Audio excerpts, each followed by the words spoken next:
Welcome back, guys, to another SPTC podcast. I'm your host, Simon Phillips, and it is just after the opening Premier League fixtures. And Chelsea play tonight, obviously, but I will talk about that a bit later on in the show because as we're still in the summer transfer window, we've got 8 days left remaining. There's obviously a lot to talk about.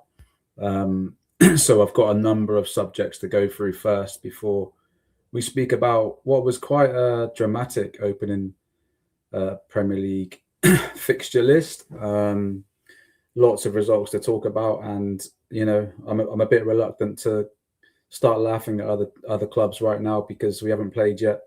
So let's see how we get on tonight. But there was definitely some fixtures to have a little chuckle at over the weekend, and it's just nice, isn't it, to have the Premier League back? It feels like.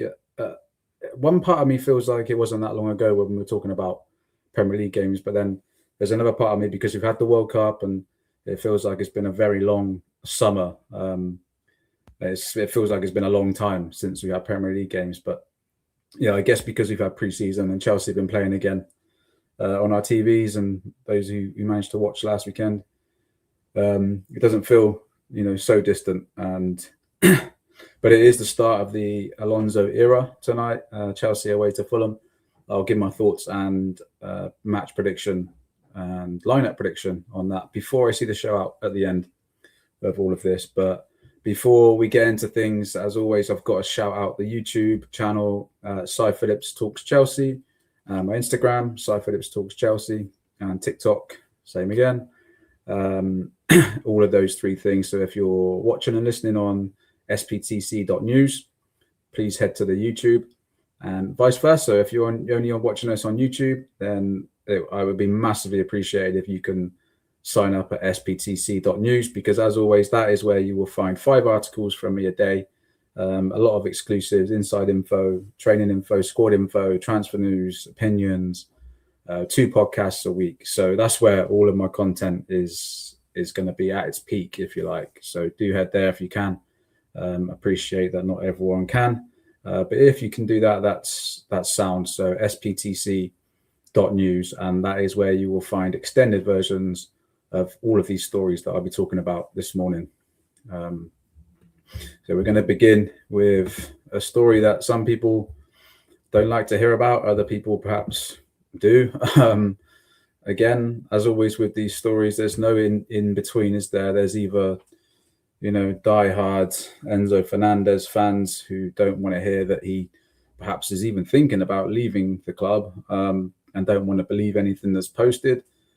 And then there's the other side who are just thinking, look, this is a player who desperately wants to leave Chelsea, which he does, by the way. So let's just move him on. Let's just get rid of him. If he wants to go, let him go. Get a chunk of money for him. And replace him suitably. But I understand, that's why people have got some reservations about this. How are we going to replace him this late in the window? But, I'll talk about that in a minute some more anyway. I'll deliver the news first. So I did put something out on this yesterday on the Substack app in the chat section, which is still going for now because I haven't managed to sort out a different option for it yet. But I will get around to doing that eventually. I'm talking with Rob about it anyway, and he's got some really good ideas, so we will get something sorted for that. But in the meantime, I put out some news on Enzo Fernandez yesterday, basically speaking to his camp, or those close to his camp. They have the feeling now that he is getting closer to a move to Manchester City. Barcelona did make a call. Deco directly called Chelsea and asked about Fernandez, but I don't even know if it went as far as Barcelona speaking to his camp, because they're not considering Barcelona at all. In their minds, it's City or Real Madrid only.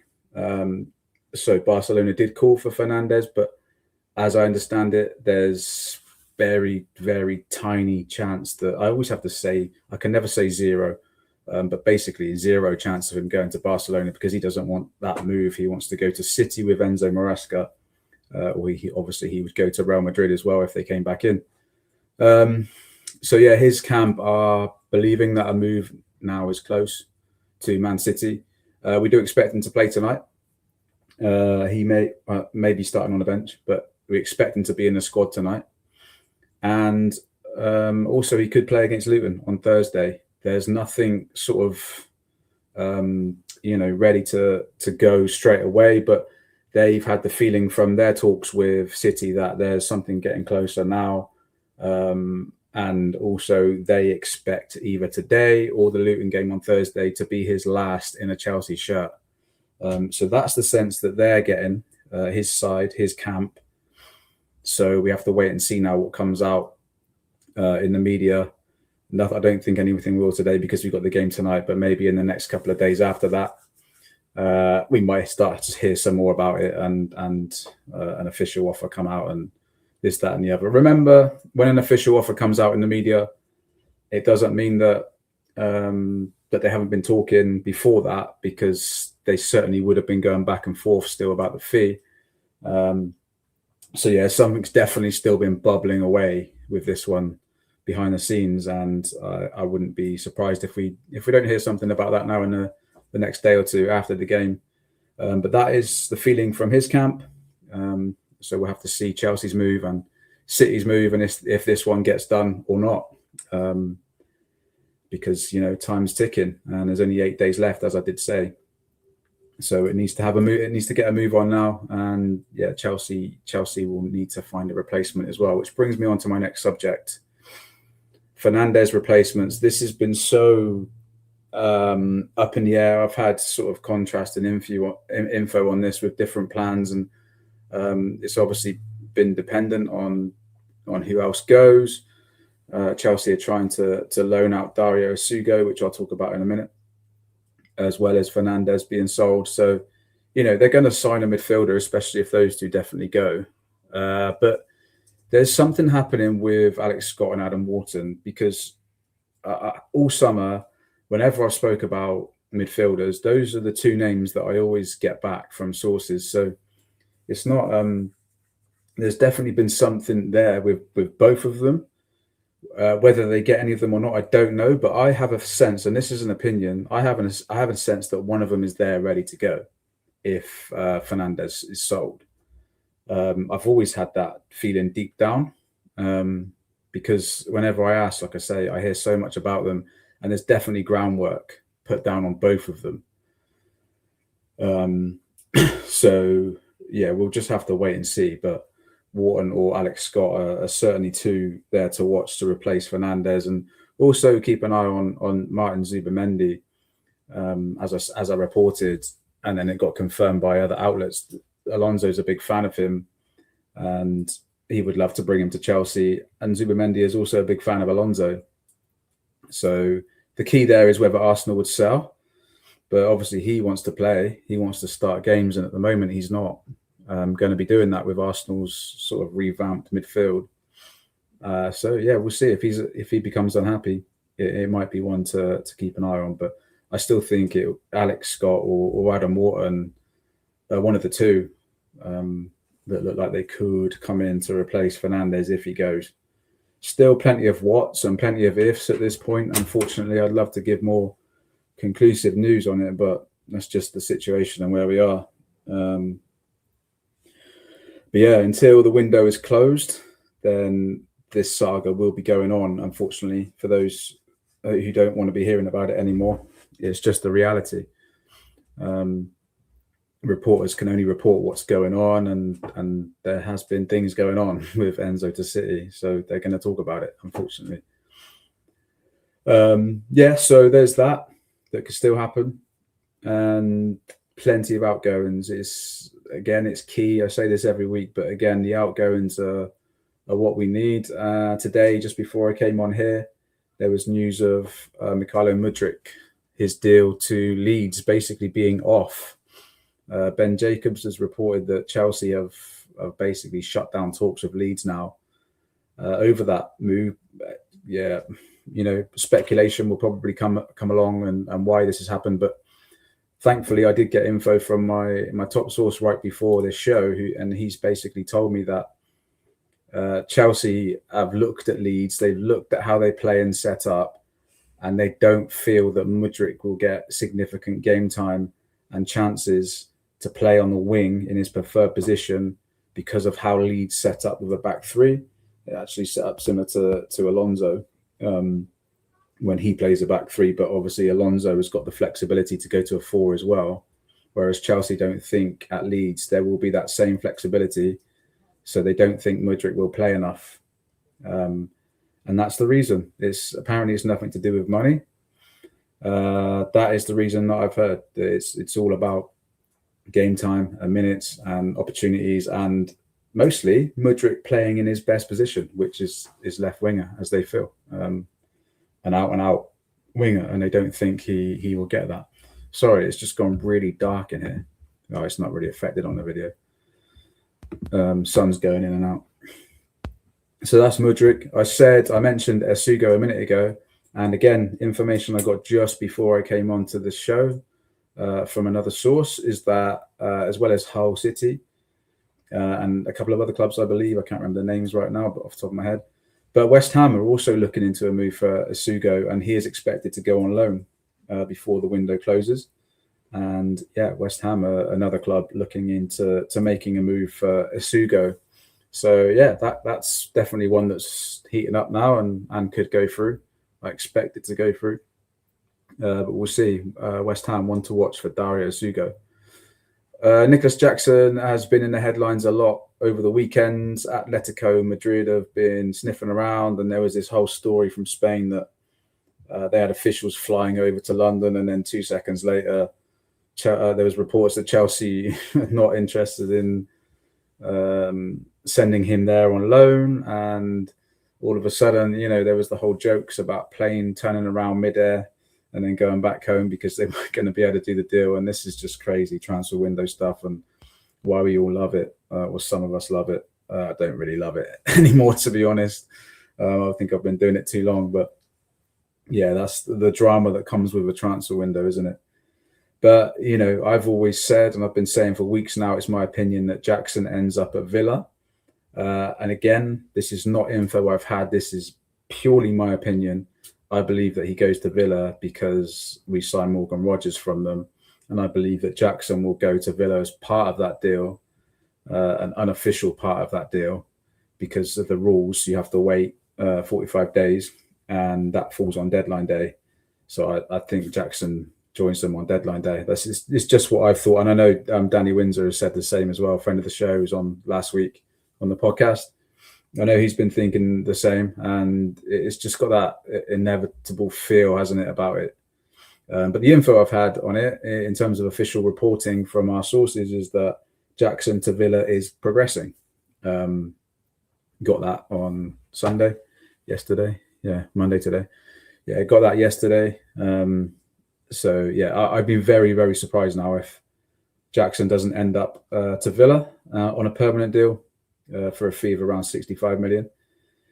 Favour for a favour. Rogers, Garnacho on loan, and then Jackson to Villa. All part of, Chelsea have done this with Villa before a couple of times, so they're used to it. They have a good relationship, and Villa, I believe, will end up signing Jackson.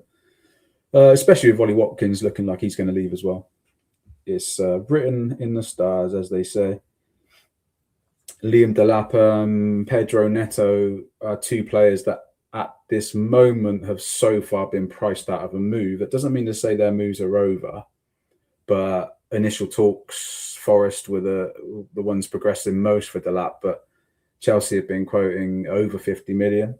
And this is what clubs are doing with Chelsea now, and with other clubs, they're all doing it. They're waiting until the last week of the window and possibly even deadline day, because they know that players like Delap, he's not going to play. So Chelsea are not going to let him rot away without any game time or play in the under-21s. We've got the three strikers. So clubs know this. They know they need to sell Delap, so they're going to wait until the last window when they think the fee is going to be reduced, which it likely will be.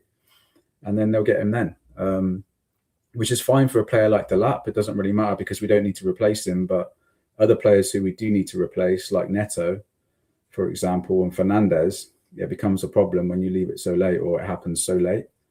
I'm not saying we should be lowering prices for Fernandez before anyone decides to jump on me for that. I think, the fee we're asking for him is pretty fair when you look at the market and what midfielders have been going for, which is mental. But if you base it on that, then it's fair enough, isn't it? But 100 million for Neto is ridiculous, in my opinion. I mean, I know we're not desperate to sell him, and he's a good squad player to keep around, but you're either selling him or not, and he's another player who wants to leave. So if he wants to go, let him go. Don't stick 100 million on his head and let it become the last minute thing, and we can't really replace him. But yeah, at the moment, Al Hilal has said they're not paying 100 million for him. So we'll see. Same situation with Malo Gusto. Again, a player that I don't mind if he stays around. I'd rather he didn't. But I don't dislike him as much as a lot of people seem to. I don't think he's a bad player at all.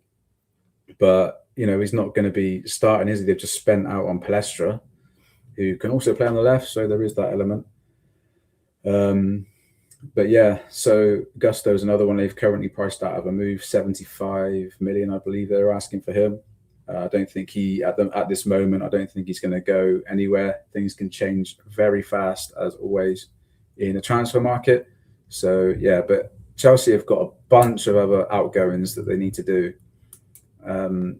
People will ask about centre-backs because we've been looking at new centre-backs all summer.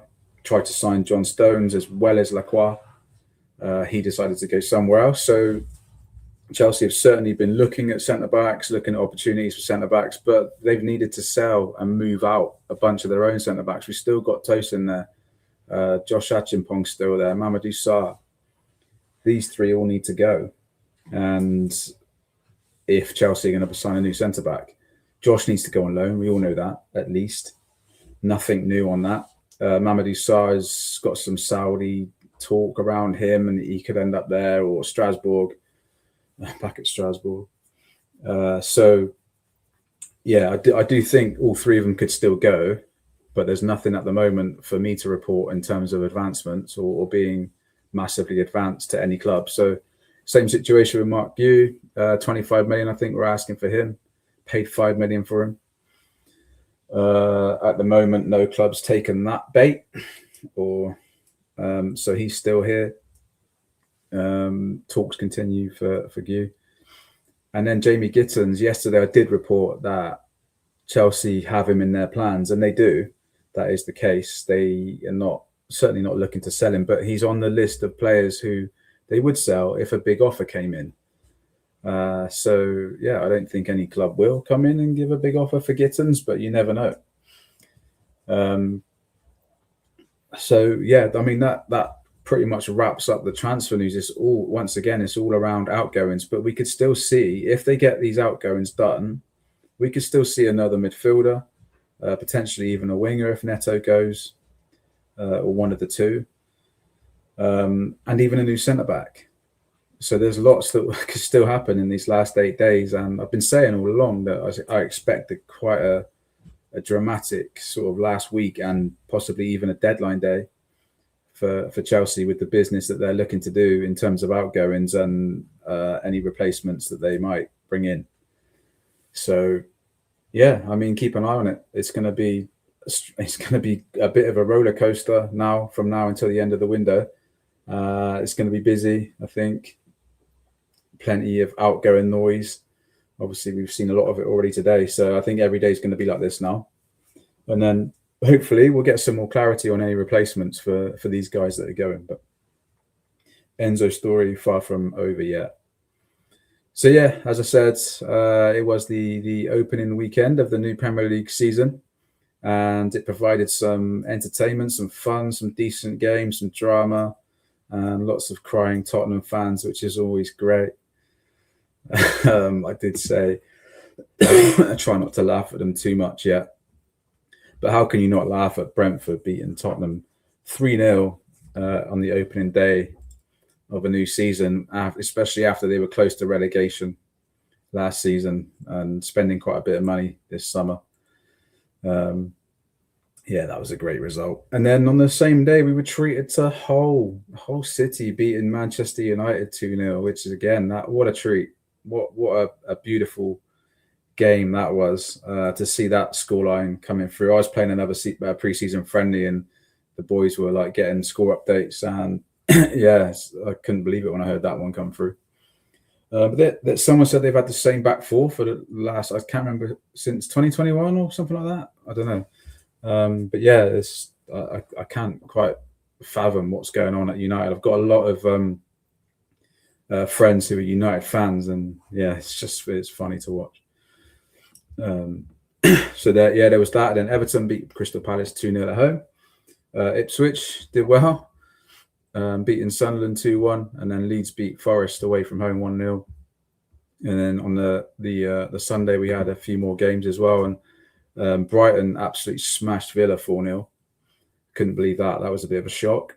And then both City and Liverpool got quite lucky.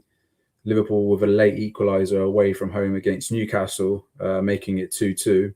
Lewis Hall, wasn't it, who fouled in the area, gave away a penalty.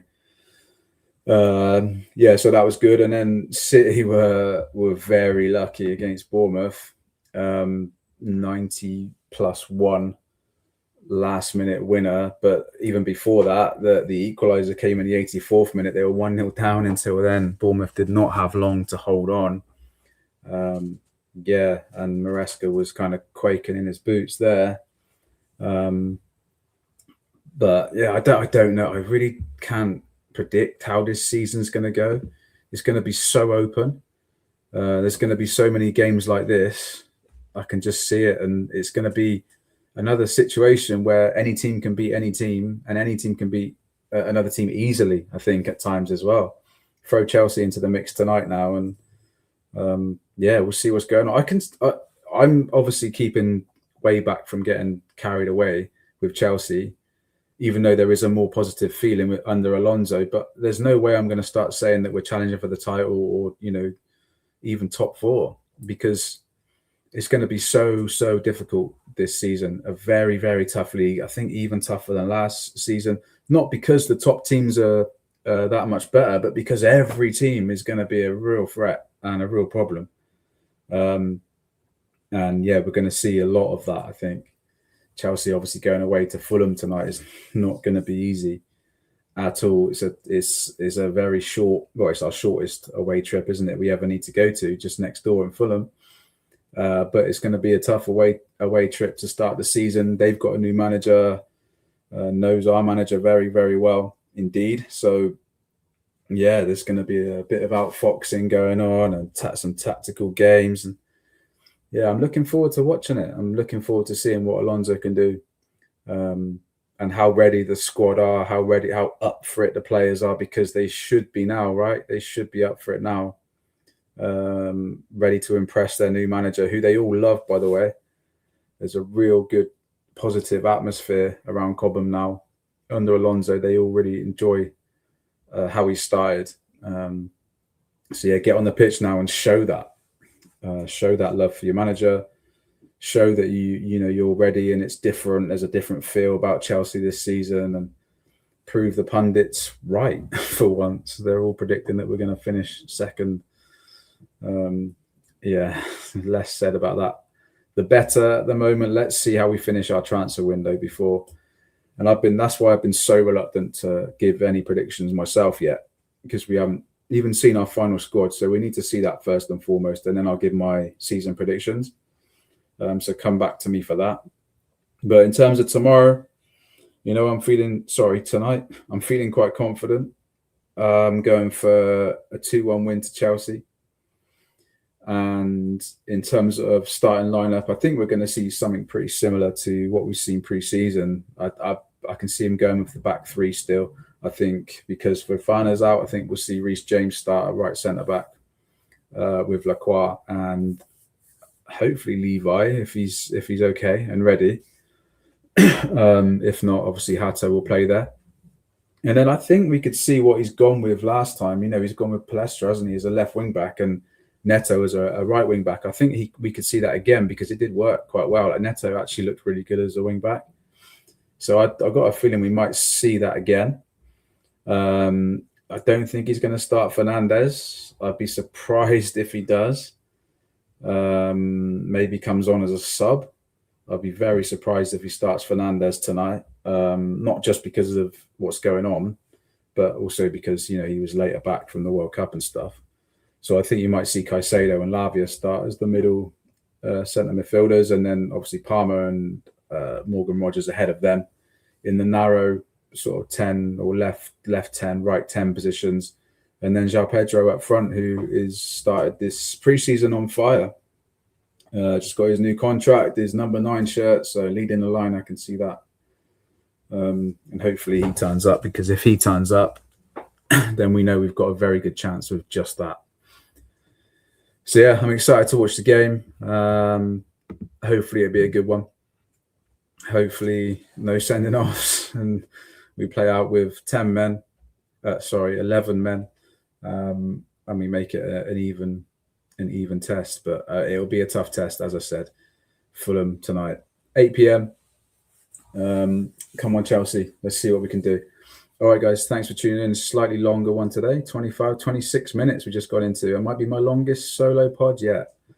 I had a lot to talk about. So, yeah, I hope you enjoyed that. And remember, please like and subscribe on YouTube. And if you're on YouTube, please go to sptc.news and then follow all my social media accounts. Phillips Talks Chelsea is where you can find me. And have a good day and enjoy the game this evening. Up the Chelsea.